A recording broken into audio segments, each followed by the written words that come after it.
Apakah Anda masih ingin makan gula jika dibuat dengan cara ini? Ketika tebu sudah matang di akhir musim, para pekerja akan mengemudikan mesin pemanen untuk memanen tebu. Tebu yang telah dipanen dimasukkan ke dalam wadah yang telah disinkronisasi. Kemudian truk-truk akan membawa tebu tersebut ke pabrik gula untuk diproses. Ketika tebu tiba di pabrik, truk-truk tersebut pertama-tama membuang tebu ke platform penerima. Mesin mengirimkannya ke ban berjalan untuk 2 tahap pembersihan berikutnya. Setelah dibersihkan, mesin penghancur akan menghancurkan tebu menjadi potongan-potongan ini. Sabuk konveyor kemudian mengirimkannya ke juicer untuk mengekstrak jus sebanyak mungkin. Tebu diperas oleh sejumlah juicer yang beroperasi terus-menerus. Para pekerja di sini mengawasi pengoperasian setiap alat pemeras untuk memastikan tidak ada setetes pun sari tebu yang tertinggal. Sari tebu yang diekstrak dipandu melalui alur dan berakhir di ember penampung yang besar. Sebelum nira diubah menjadi gula yang mengkristal.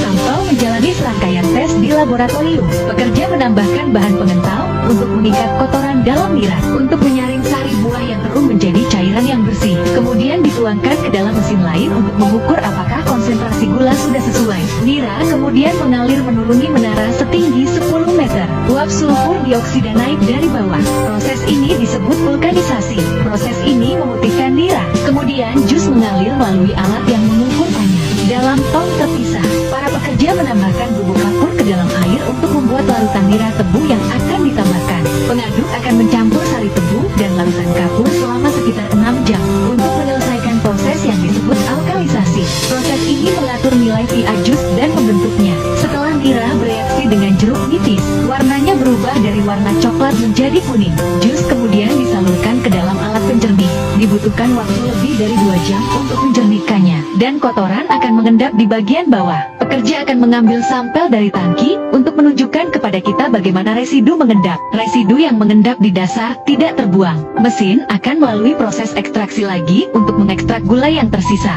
Setelah ekstraksi, tanah di bagian bawah dikembalikan ke ladang tebu sebagai pupuk. Sisa residu digunakan sebagai bahan bakar. Nira kemudian direbus dalam serangkaian evaporator. Hal ini meningkatkan kadar gula nira dari 15% menjadi 60%. Kemudian nira masuk ke dalam tangki berkapasitas 15 ton. Di sini, endapan yang tertinggal di dalam nira akan mengambang ke atas. Kemudian disaring ke sisi tangki dengan pelat yang berputar. Setelah proses ini, sari tebu sebelumnya diubah menjadi sirup kental ini. Kemudian para pekerja menuangkan seember zat lengket berwarna putih ke dalam sirup. Larutan seperti susu ini mengikat gula di dalam sirup sehingga lebih mudah untuk mengekstrak gula.